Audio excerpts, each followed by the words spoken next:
ऊंट किसने चुराया। एक बार की बात है, एक व्यापारी था जिसका नाम हीरालाल था। वह व्यापार के लिए बाहर जाता रहता था। एक बार वह अपने ऊंट पर कुछ सामान लादकर दूसरे शहर के लिए चल दिया। उस दिन बहुत तेज गर्मी थी, रेतीले रास्ते थे। वो अपने ऊंट के साथ जा ही रहे थे कि अचानक आंधी चलने लगी। हीरालाल एक ठीक सी जगह देखकर वहां ठहर गया। उसने ऊंट से सामान उतारा और ऊंट को बाहर ही बांध दिया। वो अंदर सोने के लिए जगह ढूंढ रहा था, तभी उसे एक सोने की जगह मिली। वह दिन भर का थका हुआ था, इस कारण उसे लेटते ही गहरी नींद आ गई। सुबह को जब वह सोकर उठा तो ऊंट को देखने बाहर गया। ऊंट को बाहर बंधा न देखकर वह घबरा गया। तभी उसने देखा कि उसका सामान भी वहां नहीं है। वह बहुत दुखी हुआ और रोने लगा। रोते रोते वह उस दुकान के मालिक के पास पहुंचा, परंतु दुकान के मालिक को ऊंट के बारे में कोई जानकारी नहीं थी। वह बोला, मुझे नहीं पता कि तुम्हारा ऊंट कहाँ है। हीरालाल ऊंट की खोज में तेजी से शहर की ओर चल दिया, परंतु काफी दूर तक सड़कें सुनसान थी। ऊंट तो क्या कोई आदमी भी नजर नहीं आता था, पर वह चलता गया। काफी दूर चलने पर उसे एक राहगीर मिला। हीरालाल ने उस राहगीर से पूछा, भाईजान, क्या आपने इधर से किसी आदमी को ऊंट लेकर जाते देखा है। राहगीर बोला, ऊंट तो क्या, मैंने कोई आदमी भी इधर से जाते नहीं देखा। यहाँ दूर दूर तक कोई नहीं आता है, परंतु न जाने क्यों मुझे लगता है कि आपका ऊंट काना है। हीरालाल चौंक गया और उस राहगीर का हाथ पकड़कर बोला, मैं आपको नहीं जाने दूंगा। आपने वैसे ही मेरा ऊंट इधर से जाते देखा है। राहगीर ने हाथ छुड़वाकर आगे बढ़ते हुए कहा, मैं सच कह रहा हूँ कि मैंने आपका ऊंट नहीं देखा। देखा होता तो मैं जरूर बता देता। हीरालाल राहगीर के साथ साथ बातें करते हुए चलने लगा। उसने सोचा कि शायद बातों बातों में राहगीर उस ऊंट के चोर के बारे में उसे सही सही बता देगा। वह सोचने लगा, इसने मेरा ऊंट देखा जरूर है, वरना इसे कैसे पता चलता कि मेरा ऊंट काना है। कुछ देर बाद राहगीर बोला, भाई साहब, आप क्यों अपना समय बर्बाद कर रहे हैं। यह सड़क सीधे शहर को जाती है। चोर अवश्य ही इधर से ऊंट ले गया होगा। आप बिना समय गवाए तेजी से जाएंगे तो अवश्य ही आपका ऊंट मिल जाएगा। मुझे लगता है आपके ऊंट के एक तरफ चावल की बोरी लदी हुई थी। हीरालाल हैरत में पड़ गया कि यदि राहगीर ने ऊंट को नहीं देखा तो यह कैसे बता रहा है कि उसके एक तरफ चावल लदा है। हीरालाल ने पूछा, आप ठीक बोले, लेकिन क्या आप बता सकते हैं कि ऊंट के दूसरी तरफ क्या लदा था। तो राहगीर बोला, शायद कोई अनाज होगा। अब तो हीरालाल का शक यकीन में बदल गया और वह राहगीर से झगड़ने लगा कि वह उस चोर को अवश्य जानता है, वरना उसे इतना सब कैसे पता चला। पक्का उसने किसी को ऊंट ले जाते देखा है। राहगीर ने हीरालाल को सड़क की ओर धकेलते हुए कहा, यदि अब तुमने समय गवाया तो ऊंट भी गवा दोगे। जाओ पहले चोर को ढूंढो। हीरालाल सड़क पर तेजी से दौड़ने लगा। वह कुछ घंटों तक शहर जाने वाली सड़क पर दौड़ता रहा। तभी उसके एक स्थान पर ऊंटों का झुंड देखा।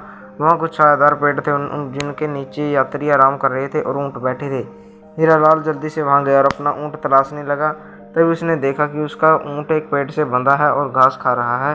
साथ ही चावल और गेहूं के बोरे भी उतरे हुए रखे हैं।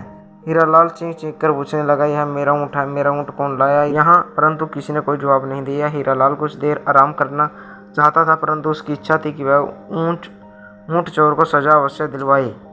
यदि वह आराम करने रुक जाता तो चोर उसके हाथ से निकल जाता। वह सोचने लगा कि आराम बाद में करूंगा, पहले उस चोर को ढूंढता हूँ। सोचते सोचते उसका थक उसी राहगीर पर अटक गया। उसे लगा कि हो न हो वह राहगीर या तो स्वयं चोर है या उस चोर का साथी है, वरना उसे अनाज के बारे में कैसे पता चला। वह अपना ऊंट लेकर तेजी जहाँ वह ठहरा था उस ओर चल पड़ा, ताकि राहगीर को बीच सड़क पर ही पकड़ ले। थोड़ी सी दूर जाने पर ही राहगीर मिल गया। ऊंट को लाते देखकर राहगीर हीरालाल से बोला, मिल गया आपका ऊंट। मैंने कहा था ना कि आपका ऊंट वहीं मिलेगा। परंतु हीरालाल को क्रोध आ रहा था। वह तुरंत उस ऊंट से उतरकर राहगीर को पकड़कर बोला, एक तो ऊंट चुराते हो, ऊपर से भोले बनकर कहते हो मैंने ऊंट नहीं देखा। चोर कहीं के। हीरालाल राहगीर को पकड़कर राजा के पास ले गया। उसने राजा से शिकायत की कि इस राहगीर ने मेरा ऊंट चुराया है और ऊपर से कहता है कि इसने मेरा ऊंट देखा तक नहीं है। ये एक चोर है महाराज, इसे पकड़ लीजिए। राजा को लगा कि अवश्य कोई गड़बड़ है, वरना राहगीर सारी बातें सही कैसे बता सकता है। राजा ने सख्ती से बरतते हुए राहगीर से पूछा, सच में तुमने ऊंट चुराया है। ऊंट चुराने में चोर की मदद की है। राहगीर शांत भाव से बोला, हुजूर, मैंने तो उसका ऊंट देखा तक नहीं था, फिर मैं ऊंट चुरा कैसे सकता हूँ। मैं चोर नहीं हूँ। राजा ने पूछा, देखो, यदि तुमने झूठ बोला तो तुम्हें कारागार में डाल दिया जाएगा। सच सच बताओ, यदि तुमने ऊंट देखा ही नहीं तो तुम्हें यह कैसे पता लगा कि हीरालाल का ऊंट काना है। यह सुनकर जहांगीर के चेहरे पर डर के कोई प्रभाव प्रकट नहीं हुए। वह बिना हिचकिचाहट के बोला, जिस रास्ते में से मैं गुजर रहा था उस रास्ते के दाईं ओर के वृक्षों की पत्तियां बिल्कुल सही थी, जबकि बाईं ओर की पत्तियां अभी भी खाई हुई थी। इससे मुझे ऐसा जान पड़ा कि इधर से जो जानवर गया है वह अवश्य एक आंख से काना है। तभी उसने केवल एक ही ओर पत्तियां खाई है, दोनों ओर की नहीं खाई है। राहगीर की बात सुन हीरालाल व राजा दोनों संतुष्ट हो गए। उन्हें लगा राहगीर सच बोल रहा है। अब राजा ने राहगीर से पूछा, राहगीर अच्छा तुम्हें यह कैसे पता लगा कि ऊँट के एक तरफ चावल था और दूसरी तरफ कोई अनाज? तो राहगीर बोला, उस रास्ते में स्थान स्थान पर चावल के दाने बिखरे थे जिन पर कीड़े चल रहे थे। हो सकता है कि चावल की बोरी में कोई छेद हो, इसी से मैंने अंदाज लगाया कि उधर से निकलने वाले जानवर की पीठ पर चावल लदा होगा। इसी प्रकार कहीं कहीं अनाज के दाने जमीन पर बिखरे थे जिन्हें कबूतर चुग रहे थे। महाराज, सड़क पर अनाज यूं ही तो नहीं उग सकता, अनाज तो खेतों में ही उगता है। इसीलिए मैंने अंदाजा लगाया कि इधर से जाने वाला जानवर की पीठ पर कोई अनाज लदा था, इसीलिए मैंने ऐसा कहा। राहगीर की बात सुनकर हीरालाल अपने व्यवहार पर बहुत लज्जित होते हुए उससे माफ़ी मांगने लगा। मुझे माफ़ कर दो भाई, मैंने तुम पर आरोप लगाया, कोई बात नहीं भाई। राहगीर ने व्यापारी को माफ़ कर दिया। राजा ने भी राहगीर की बुद्धिमत्ता की तारीफ की और उसे छोड़ दिया। अब व्यापारी खुशी खुशी अपना व्यापार करने लगा।